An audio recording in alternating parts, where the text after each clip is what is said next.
रामानंद जी एक छोटी सी कंपनी में कार्यरत थे। उनकी पत्नी सविता जी एक घरेलू महिला थी। उनका सपना था कि वो अपनी तीनों बेटियों की शादी अच्छे से कर पाए, पर रामानंद जी ने अपनी बड़ी बेटी मानवी के लिए अभी तक जितने भी रिश्ते देखे थे उन सब में बात नहीं बनी थी।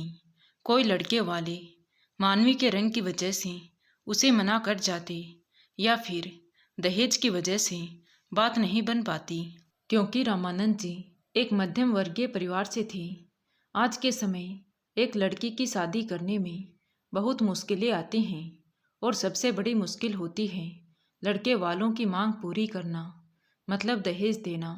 रामानंद जी शुरू से ही ईमानदार और मेहनती इंसान रहे। शुरू से ही अपनी तीनों बेटियों की शादी के लिए थोड़ी थोड़ी जमा पूंजी करके पैसे जमा किए, पर आज उन पैसों से वो लड़के वालों की मांग पूरी नहीं कर पा रहे थे, क्योंकि दहेज के लालची लोगों ने जितना दहेज मांगा था वो बहुत ज़्यादा था।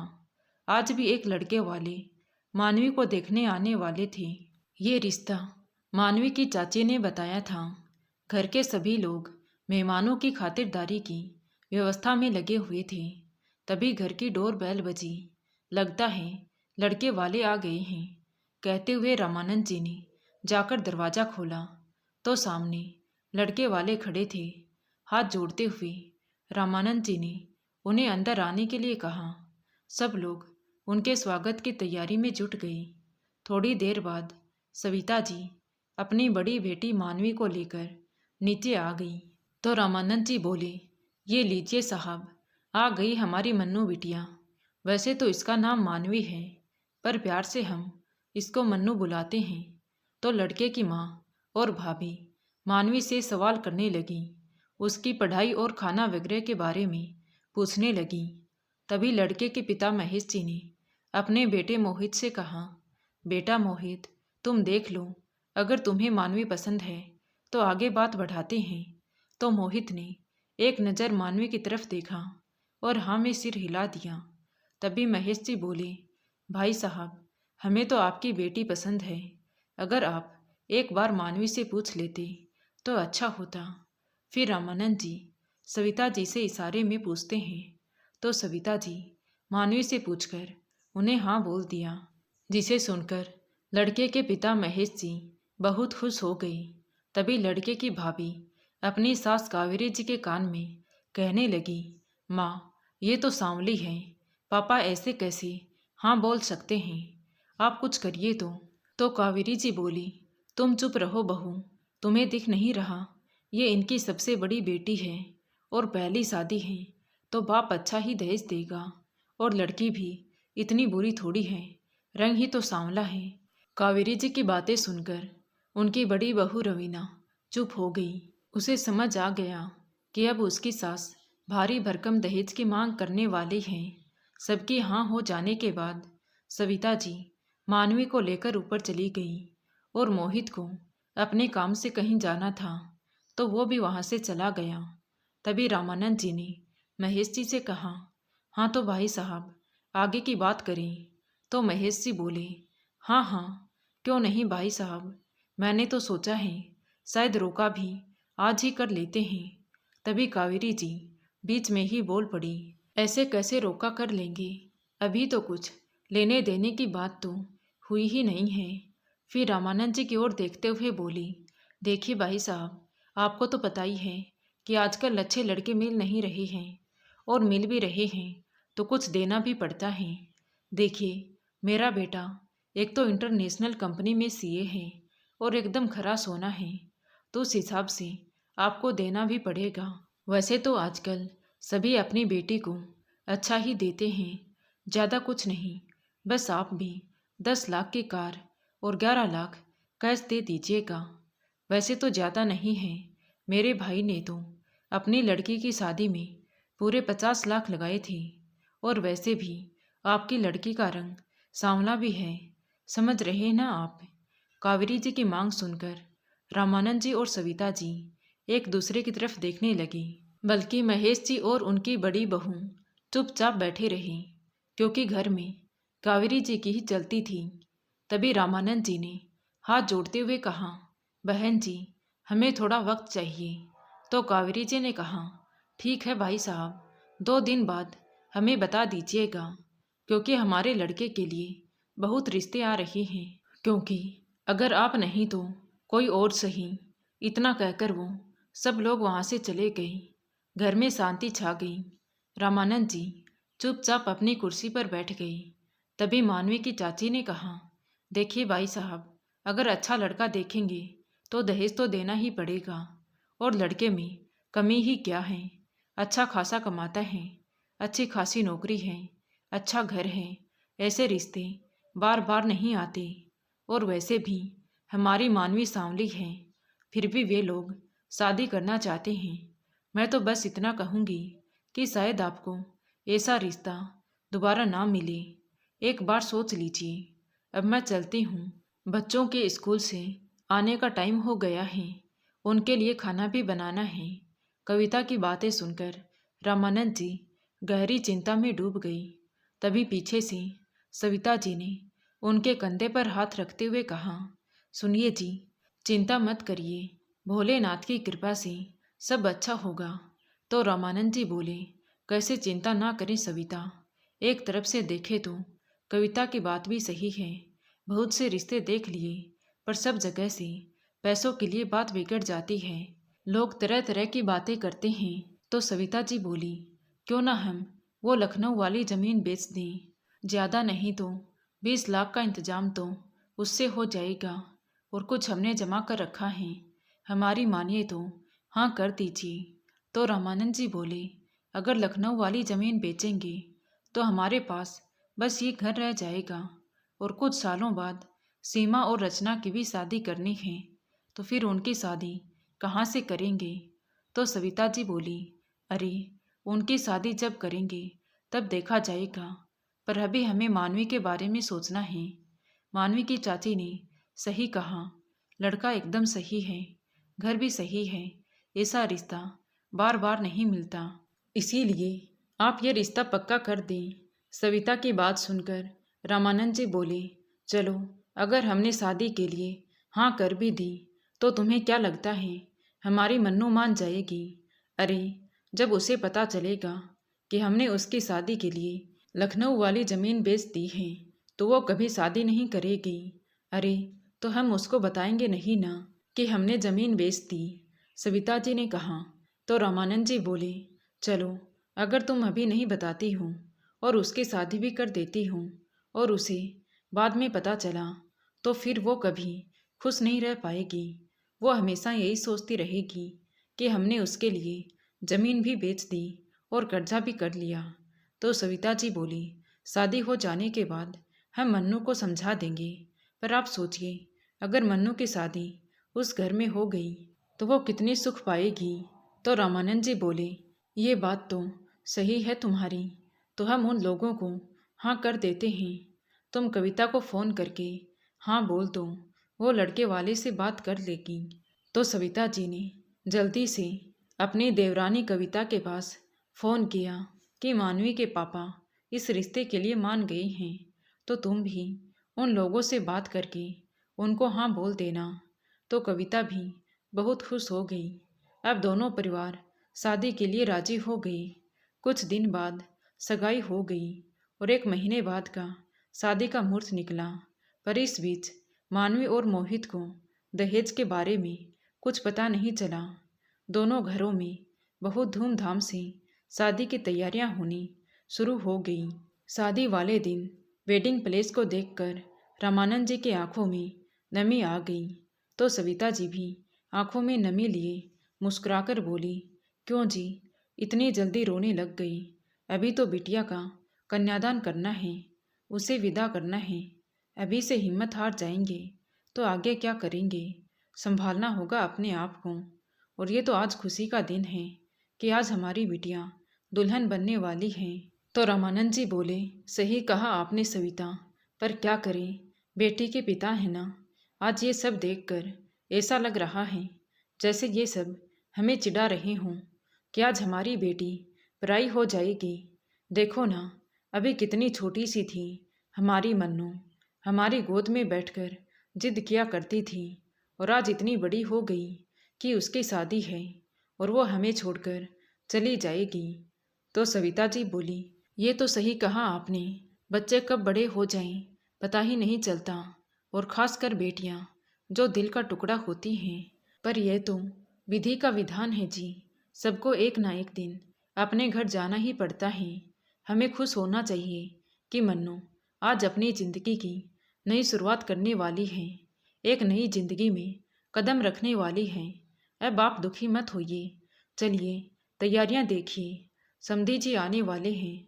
क्या सोचेंगे कि बिटिया के रोने से पहले पिता ही रोने लगे। तो रामानंद जी अपने आंसू साफ करते हुए वहां से चले गए। लेकिन जब शाम को मानवी तैयार होकर आई तो रामानंद जी अपनी छोटी सी परी को लाल रंग के जोड़े में देखते ही अपनी भावनाओं पर काबू नहीं कर पाई और उनकी आंखों में फिर से आंसू छलक आए। पापा की आंखों में आंसू देखकर मानवी की भी आंखें नम हो आई। पापा बेटी को ऐसे दुखी होते देखकर सविता जी की भी आंखें नम हो आई और बोली, क्या जी आपने हमारी बिटिया को रुला दिया।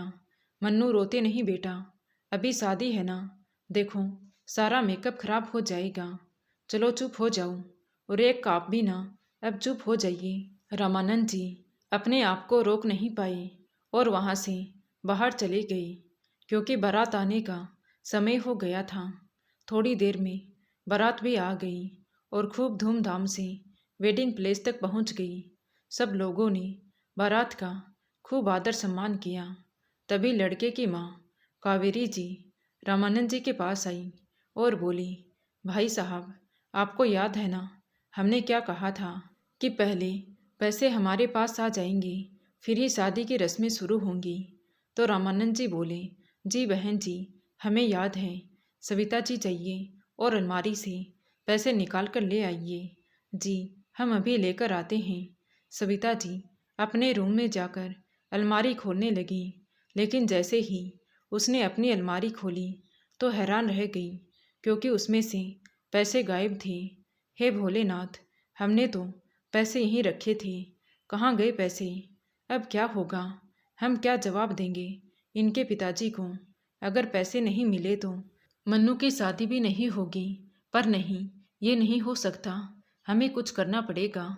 ऐसा करते हैं, पहले मानवी के पापा को अकेले में बुलाकर सब कुछ बता देती हूँ। क्या पता पैसे उन्होंने कहीं निकाल कर रख दिए हों। परेशान होकर सविता जी रूम से बाहर आ ही रही थी कि तभी रामानंद जी वहाँ आ गए और कहने लगे, सविता तुम्हें कितनी देर हो गई, तुम अभी तक पैसे क्यों नहीं लेकर आई? वहाँ समधी जी और समधन जी क्या सोच रहे होंगे? हमने तुम्हें पैसे लेने के लिए भेजा था, पैसे कहाँ हैं? पता है ना, समय नहीं है, वरमाला का समय हो रहा है। तो सविता जी दुखी स्वर में बोली, ए जी वो पैसे नहीं मिल रहे हैं, पता नहीं कहाँ गए। हमने पूरी अलमारी छान मारी लेकिन पैसे कहीं भी नहीं मिले। सविता जी की बात सुनकर रामानंद जी परेशान भाव से बोले, क्या पैसे नहीं मिले? मैंने तो आपको ही रखने के लिए दिए थे, फिर कहाँ गए? अलमारी में होंगे, चलो हम फिर से चेक करते हैं। सविता जी और रामानंद जी दोनों मिलकर पैसे ढूंढने लगे, पर उन्हें पैसे नहीं मिले, जिसके कारण रामानंद जी और सविता जी बहुत परेशान हो गए। हे महादेव, अब क्या होगा? पैसे कहाँ गए? अब तो हमारे पास और पैसे भी नहीं हैं। अब हम समधन जी को क्या जवाब देंगे? उन्होंने तो कहा था पैसे आने के बाद ही वो शादी की रस्म पूरी करने देगी। अगर पैसे नहीं मिले तो मतलब हमारी बेटी की शादी नहीं होगी। नहीं नहीं, ये नहीं हो सकता, हमें समधन जी से बात करनी पड़ेगी। थोड़ी देर बाद रामानंद जी और सविता जी लड़के की माँ कावेरी जी के पास गई और उन्हें पूरी सच्चाई बताते हुए कहा, समधन जी आप ये शादी हो जाने दीजिए, हमारी हाथ जोड़कर आपसे विनती है, हम आपके पैसे बाद में दे देंगे। तो कावेरी जी बोली, वाह क्या बात है समधी जी, क्या बहाना बनाया है ना आपने। हमने पहले ही साफ शब्दों में कह दिया था कि हमें पैसे शादी से पहले चाहिए। ये सब आपके बहाने हैं, हमें सब पता है। आपने पैसों का इंतजाम किया ही नहीं। असली बात तो ये है कि आप झूठ बोल रहे हैं। हमें नहीं करनी झूठे लोगों के साथ शादी। तो रामानंद जी हाथ जोड़ते हुए बोले, नहीं नहीं समधन जी, आप हमारे साथ ऐसा मत कीजिए। हमारा नहीं तो हमारी बेटी का सोचिए, उसका क्या होगा। हम कहीं से भी आपके पैसों का इंतजाम कर देंगे। और हम झूठ नहीं कह रहे, हमने आपके पैसों का इंतजाम किया था, पर पता नहीं पैसे कहाँ गए। इसके लिए हमने अपनी लखनऊ वाली ज़मीन भी बेच दी और कुछ पैसे उधार भी लिए थे, पर पता नहीं वो कहाँ गई। अगर हमारी बेटी आज बिन ब्याई मंडप पर रह गई तो वो जीते जी मर जाएगी। तभी सविता जी भी हाथ जोड़ते हुए बोली, हाँ समधन जी, ये ठीक कह रहे हैं। कृपया आप ऐसा मत कीजिए, हम कुछ भी करके आपके पैसों का इंतजाम कर देंगे, पर आप हमारी बिटिया के साथ ऐसा मत कीजिए। तभी कावेरी जी गुस्से में बोली, इंतजाम कर देंगे का क्या मतलब हुआ। हमने ये बात पहले ही कह दी थी कि हमें पैसे शादी वाले दिन ही चाहिए। अगर आपको अपनी बेटी की इतनी फिक्र होती तो पैसों का इंतजाम करके रखते, ना कि ये बहाने बना रहे होते। अपने पास रखिए अपनी बेटी को। चलिए जी, हम चलते हैं। कावेरी जी ने अपने पति महेश जी की तरफ देखते हुए कहा। तो रामानंद जी ने आंखों में पानी लिए अपने सर की पगड़ी उतारी और महेश जी के पैरों में रखते हुए बोले, समधी जी आप ऐसा मत कीजिए, प्लीज आप ही समझाइए समधन जी को। तो महेश जी बोले, कावेरी जब ये कह रहे हैं कि पैसों का इंतजाम बाद में कर देंगे तो शादी हो जाने दो ना, उन्होंने इतना तो दे ही दिया है ना। तो कावेरी जी बोली, हाँ ठीक है, हम आपकी बेटी को हमारे घर की बहू बनाने के लिए तैयार हैं, लेकिन एक शर्त पर। अगर आप ये शर्त पूरी कर देते हैं तो हमें कोई आपत्ति नहीं है इस शादी से। तो रामानंद जी खड़े होकर बोले, हाँ ठीक है समधन जी, आप जो कहेंगी हमें मंजूर है, बस ये शादी हो जाने दो। तो कावेरी जी बोली, हाँ ठीक है, फिर हमारी शर्त ये है कि आप जिस घर में रहते हैं उस घर के कागज हमें दे दीजिए। हम ये नहीं कह रहे हैं कि आप ये घर हमें दे दें, बस हम ये कह रहे हैं कि जब तक आप हमें पैसे नहीं दे देते तब तक वो मकान के कागज हमारे पास रहेंगे। जब आप हमें हमारी रकम दे देंगे तो आप कागज ले सकते हैं। कावेरी जी की बात सुनकर सविता जी और रामानंद जी की आंखों में आंसू आ गए, पर उनके पास कोई और चारा भी नहीं था, क्योंकि उनकी बिटिया दुल्हन बनकर कमरे में बैठी थी और बारात बाहर खड़ी थी। इसीलिए रामानंद जी बोले, हाँ ठीक है समधन जी, हम आपको अपने मकान के कागज दे देंगे। तो सविता जी अपने देवर के साथ जाकर घर से कागज लेकर आ गई और लाकर कावेरी जी के हाथ में थमा दिए। तो कावेरी जी खुश होते हुए बोली, अब चलिए देर मत कीजिए, वरमाला का समय हो गया है।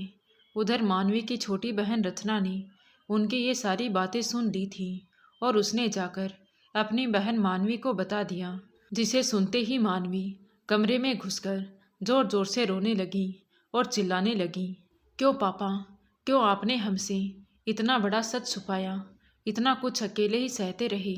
आपने क्या सोचा ये शादी करके हम खुश हो जाएंगे?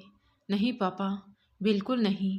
तभी उसकी छोटी बहन रचना कहने लगी, लेकिन दीदी बाहर मम्मी लोग सब आपका इंतजार कर रहे हैं, अब हम क्या करेंगे? तो मानवी ने खड़ी होकर अपने आंसू पोंछे और बोली, मुझे नहीं करनी ये शादी, जिस शादी की वजह से हमारे पापा ने अपना सब कुछ दांव पर लगा दिया।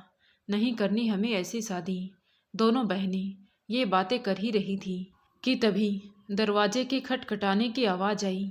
तो मानवी और रचना ने जल्दी से अपने आंसू पोंछे और दरवाज़ा खोला तो सामने सविता जी खड़ी थी। अरे बिटिया चलो जल्दी, मोहित वहाँ स्टेज पर आपका इंतजार कर रहा है। तो मानवी ने अपनी माँ को कुछ कहना ठीक नहीं समझा। वो चुपचाप स्टेज पर आ गई और वरमाला की रस्म शुरू हो गई। पहले मोहित ने मानवी को माला पहनाई, लेकिन मानवी चुपचाप खड़ी रही, वो अपने ही ख्यालों में खोई हुई थी।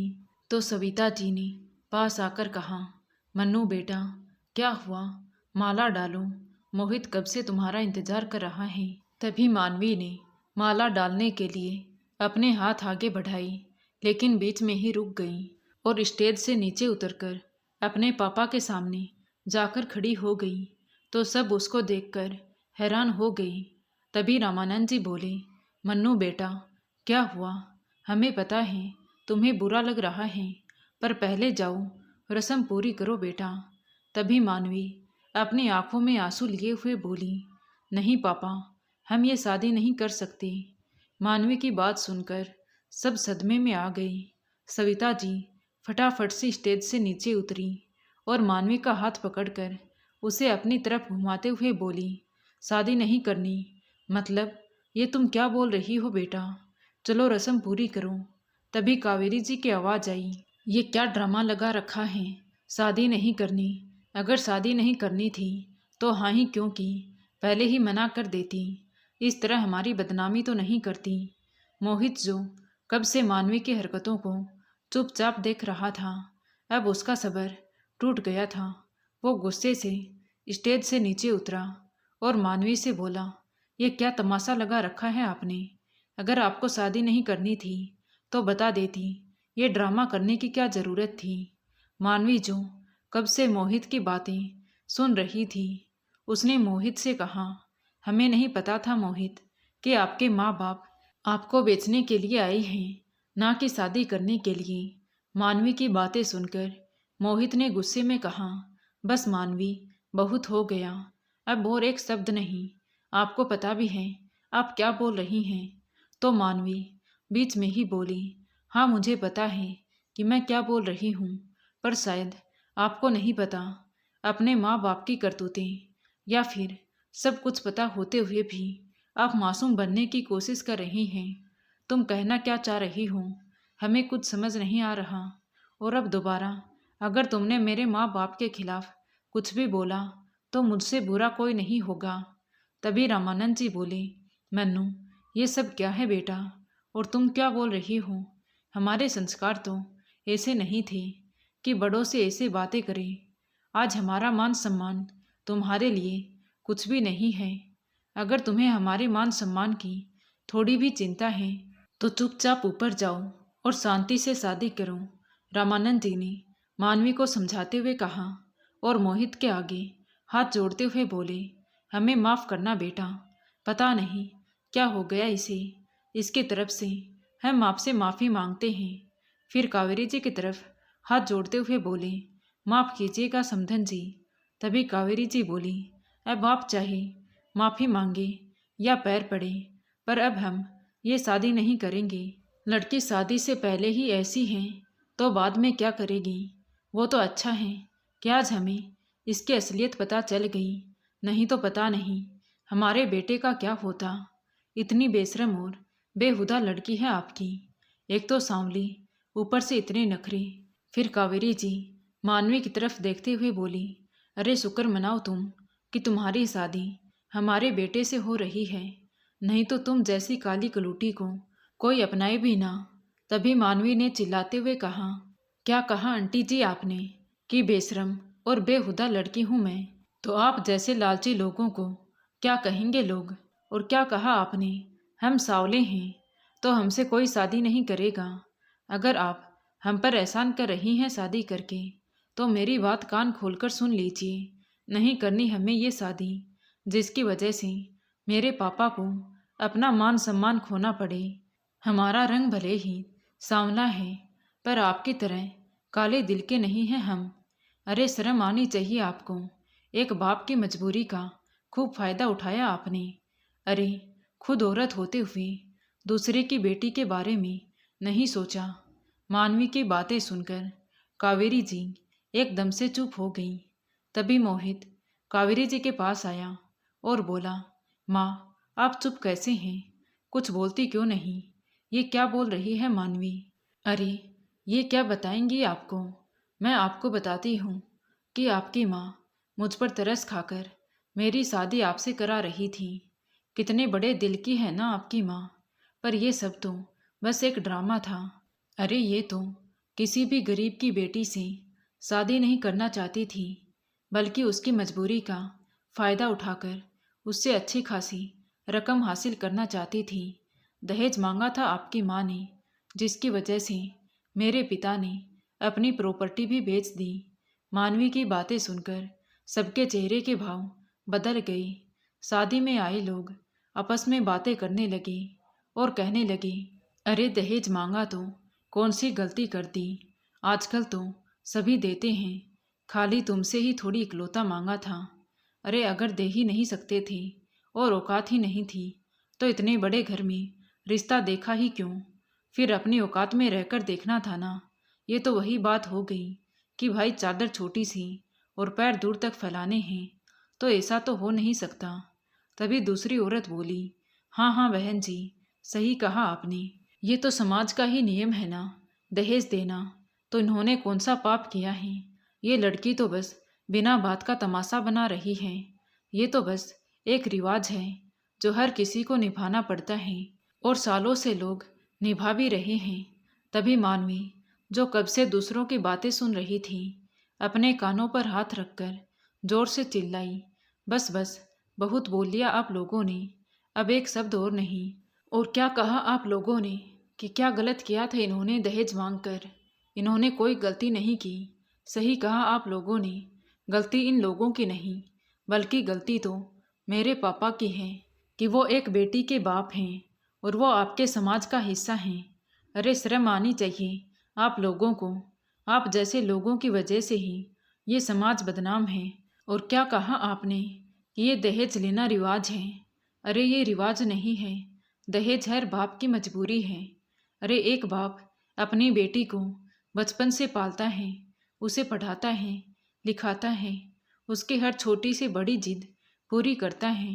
बेटी अपने बाप के दिल का टुकड़ा होती है और वो उस टुकड़े को एक दिन किसी और के हवाले करता है।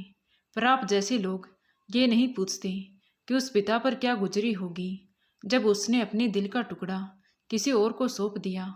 बस आप लोगों को तो ये पड़ी रहती है कि क्या मिला क्या नहीं मिला। उस शादी में ये खाना अच्छा नहीं था, उसमें ये अच्छा नहीं था। जब हमारे जैसे घरों में बेटियां पैदा होती हैं ना, तब माँ बाप को उसी दिन से चिंता लग जाती है कि बेटी की शादी के लिए जोड़ना पड़ेगा, और वो एक एक पाई करके जोड़ने लगते हैं। फिर भी आप लोग एक मिनट नहीं लगाते उसकी बदनामी करने में कि ये अच्छा नहीं था, ये नहीं दिया। आप लोगों को पता है कि बेटियां बाप पर बोझ नहीं होती और ना ही इसलिए डरते हैं कि उन्हें अलग करना पड़ेगा, लेकिन आप जैसे लोगों की वजह से बेटियों को जन्म देने से डरते हैं कि उन्हें आप जैसे लालची लोगों को दहेज देना पड़ेगा, जो शायद उनकी औकात में नहीं होगा। और क्या कहा था आपने आंटी जी, मेरा बेटा पढ़ा लिखा है तो हमें दहेज देना पड़ेगा। तो क्या आपने अपने बेटे को इसीलिए पढ़ाया लिखाया था ताकि बाद में आप उसकी कीमत लगा सकें? फिर एक नज़र सब लोगों की ओर देखते हुए बोली, और क्या कहा आप सबने कि ये रिवाज है, ये तो सबको निभाना पड़ता है। अगर रिवाज देखा जाए ना, तो हर बाप अपनी बेटी को खाली हाथ विदा नहीं करता। पर आप जैसे लोगों ने और इस समाज ने शादी जैसे पवित्र बंधन को एक सौदे का बंधन बनाकर छोड़ दिया है। अरे आप एक औरत होकर दूसरी औरत के साथ ऐसा करती हैं, इसीलिए तो आज भी हमारे समाज में दहेज जैसी प्रथा अपनी जड़ें फैला रही है। क्योंकि आप लोगों की सोच क्या है कि बेटी को मत पढ़ाओ, क्योंकि अगर वो पढ़ जाएगी तो उसे सही गलत का मतलब समझ में आ जाएगा, और नहीं पढ़ेगी तो आपकी तरह ही छोटे विचारों की होगी। और फिर न जाने कितने ही पिताओं को अपनी बेटी की शादी के लिए अपने घर बेचने पड़ेंगे। और फिर आप लोग कहते हो कि ये रिवाज है। अरे ये रिवाज नहीं, ये फांसी का फंदा है। न जाने इसने कितने ही घरों को तबाह कर दिया है और कितनी ही लड़कियों को निगल गया है। लड़की चाहे कितनी भी पढ़ी लिखी या फिर संस्कारी क्यों ना हो, पर दहेज के आगे उसके सारे संस्कार और उसकी पढ़ाई छोटी पड़ जाती है। क्योंकि उससे ये नहीं पूछा जाता कि कितनी पढ़ी है या फिर कितने संस्कार हैं। उससे तो बस यही पूछा जाता है कि मायके से कितना मिला और कितना कैश लेकर आई। अरे इस बार मायके गई थी तो क्या दिया मायके वालों ने? अरे औरत तो भगवान का दिया गया एक मूल्य उपहार है जो इस संसार को चलाती है। और औरत का तो गहना ही उसकी सहजता और सरलता होती है जो एक घर को बांधे रखती है। फिर भी उसका दाम लगाया जाता है। अरे बेटी तो दो घरों को जोड़ती है। जिस घर में जन्म लेती है, हंसते खेलते जहाँ उसका बचपन बीतता है, उसे छोड़कर एक अनजान जगह जाती है, अनजान लोगों के बीच। फिर उस घर को संभालती है, परिवार का वंश आगे बढ़ाती है। और आप लोगों को पता है, अगर हमारे घर में एक निर्जीव चीज से भी लगाव हो जाए तो उसे निकाल पाना बहुत मुश्किल होता है। फिर सोचिए, हम तो जीवित बेटियां होती हैं जिन्हें हमारे माँ बाप हमें बचपन से पालते हैं, हमें पढ़ाते हैं, फिर एक दिन हमें किसी गैर के हाथों में दे देते हैं। तो सोचिए उन पर क्या बीतती होगी। फिर मानवी अपनी आंखों में आंसू लिए रामानंद जी के पास गई और बोली, क्यों पापा, आपने मुझे क्यों नहीं बताया? हम खुश रहते क्या, आपके मान सम्मान को दांव पर लगाकर, अपना घर दांव पर लगाकर और आपको कर्ज के नीचे दबाकर? नहीं पापा, हम खुश नहीं रहते। रोते हुए मानवी अपने पापा के गले से लग गई तो रामानंद जी की आंखों में आंसू आ गए। मेरा बच्चा, तेरी कोई गलती नहीं है। गलती तो मेरी है कि मैं तुम्हारे लिए इतना भी नहीं कर पाया कि तुम्हारी एक अच्छे घर में शादी करा पाऊँ। मैं एक अच्छा पिता नहीं बन पाया बेटा। तभी मानवी ने एकदम से अपने पिता से अलग होकर बोली, पापा, आपको अपना सिर झुकाने की कोई ज़रूरत नहीं है, क्योंकि आपने कोई ऐसा काम नहीं किया कि आपको अपना सिर झुकाना पड़े। और क्या कहा आपने? आप गलत हैं। अरे आप गलत नहीं, आप तो हमारे लिए हमारे हीरो हैं। अरे आपने तो हमारी हर छोटी से बड़ी खुशी का बहुत ध्यान रखा, हमें पढ़ाया लिखाया। आप गलत हो ही नहीं सकते। अरे आपका रुतबा तो हमारे लिए भगवान से भी बढ़कर है। किसी और ने देखा हो या ना देखा हो, पर हमने देखा है आपको रात दिन मेहनत करते हुए। हर त्योहार पर आप हमारे लिए कपड़े लेकर आते, पर खुद पुराने कपड़ों को पहन लेते। और हम पूछते तो हमसे कहते कि बेटा, मेरे पास कपड़े हैं, मैं अगली बार ले आऊँगा।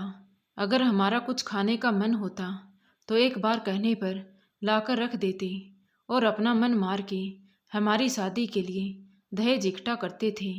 आपको पता है पापा, एक बेटी का बाप ना एक राजा होता है। हर किसी की औकात नहीं होती बेटियों को पालने की, और भगवान भी बेटियां उस घर में देता है जो उनका पालन पोषण कर सके। आप हमारे लिए इस दुनिया के सबसे अमीर इंसान हो पापा। गलती आपकी नहीं, समाज की है। माफ़ी चाहती हूँ पापा कि आज इतना बोल गई मैं, पर आज मैं आपकी बेइज्जती होती नहीं देख पाई। उस इंसान की बेइज्जती होती जिसने ना कभी अच्छा खाया हो, ना कभी अच्छा पहना, बस हमारी शादी के लिए दिन रात मेहनत करते रहे। और आज उस इंसान की इज्जत को अपने पैरों पर लाने में टाइम नहीं लगा। मानवी की बातें सुनकर सबकी आंखों में आंसू आ गए। सविता जी की आंखों में आंसू रुकने का नाम ही नहीं ले रहे थे, क्योंकि उन्हें कभी पता ही नहीं चला कि कब उनकी मासूम सी बेटी इतनी समझदार हो गई। उधर कावेरी जी शर्म से झुक गई। मोहित जो कब से मानवी की बातें सुन रहा था, उसकी आंखें भी नम हो गई। वो अपनी माँ कावेरी जी के पास गया और बोला, क्यों माँ, शर्म आनी चाहिए आपको। एक औरत होते हुए दूसरी औरत का दुख नहीं समझी। अरे आज तक हम आपकी हर बात मानते आए, कभी आपकी बात का विरोध नहीं किया। पता है क्यों? क्योंकि हमें लगता था कि हमारी माँ हर वक्त सही है। अरे माँ, आप कम से कम उस बाप की मजबूरी तो समझती जिसने अपनी बेटी के लिए अपना सब कुछ बेच दिया। क्या आपने इसी दिन के लिए हमें पढ़ाया लिखाया था कि आप किसी बेटी के जरिए जो आपने हमारी पढ़ाई लिखाई में लगाया है उसे वसूल कर सके? अरे हमें खुद अपने आप पर शर्म आ रही है आपको माँ कहते हुए। तभी कावेरी जी अपनी गर्दन ऊंची करके मोहित से बोली, बेटा मुझे माफ़ कर दे। आज मुझे खुद पछतावा हो रहा है कि मैं सही गलत की पहचान नहीं कर पाई, ये सोच ही नहीं पाई कि वो किसी की बेटी है, उस पर क्या बीत रही होगी। माफ़ कर दे बेटा मुझे। तो मोहित बोला, हम कौन होते हैं माँ, आपको माफ़ करने वाले। अरे जिनके साथ आपने इतना सब कुछ किया, उनसे माफ़ी मांगिए, तो क्या पता आपके कुछ पाप कम हो जाएं। अगर हमें जरा भी अंदाज़ा होता ना कि आप हमारी शादी के नाम पर क्या कर रही हैं, तो हम शादी के लिए कभी हाँ नहीं करते। कहते हुए मोहित रामानंद जी और मानवी के पास गया और हाथ जोड़ते हुए बोला, माफ़ कीजिएगा अंकल जी, हमें नहीं पता था कि हमारी माँ ने आपके साथ ये सब किया है। अब तो हम कुछ नहीं कर सकते, बस आपसे माफ़ी मांग सकते हैं। प्लीज़ हमें माफ़ कर दीजिए। हम अपनी माँ की तरफ से बहुत शर्मिंदा हैं, पर हमारा यकीन मानिए, हमें सच में कुछ नहीं पता था इन सब के बारे में। तो रामानंद जी मोहित के हाथों को नीचे करते हुए बोले, नहीं बेटा, तुम्हारी कोई गलती नहीं थी, तुम्हें ये सब करने की ज़रूरत नहीं है। तभी मोहित बोला, अगर आपने हमें माफ़ कर दिया तो फिर हम मानवी से शादी करना चाहते हैं, वो भी बिना किसी दहेज, बिना किसी गिले शिकवे के। सब लोग मोहित की बातें सुनकर हैरानी से उसको देखने लगे। तभी मोहित बोला, हमें पता है कि आप सबके मन में क्या चल रहा है, यही ना कि इतना सब कुछ हो जाने के बाद भी हम शादी करना चाहते हैं। पर हम आपको सच बताएं तो हमें एक ऐसे ही हम सफ़र की ज़रूरत थी, जो सही को सही और गलत को गलत कह सके, जो हमारे कदम से कदम मिलाकर चल सके। और आज मानवी ने गलत के खिलाफ खड़े होकर दिखा दिया कि लड़कियां कमज़ोर नहीं होती, उन्हें कमज़ोर ये समाज बनाता है, क्योंकि औरत कभी कमज़ोर थी ही नहीं। सीता माता को ही देखिए, अपने आत्मसम्मान के लिए धरती में समा गई। लक्ष्मीबाई जो अपने राज्य की गरिमा के लिए अंग्रेजों तक भिड़ गई। अरे मानवी ने ये सब करके दिखा दिया कि औरतें आज भी कमज़ोर नहीं हैं, पर इस समाज के वजह से उन्हें हर बार अपने आप को साबित करना पड़ता है। मानवी ने अपने परिवार के लिए और अपने लिए खड़े होकर कोई गलत काम नहीं किया। हमें तो गर्व होगा ऐसी लड़की को अपनी पत्नी कहते हुए। मोहित की बातें सुनकर मानवी का दिमाग बिल्कुल रुक गया।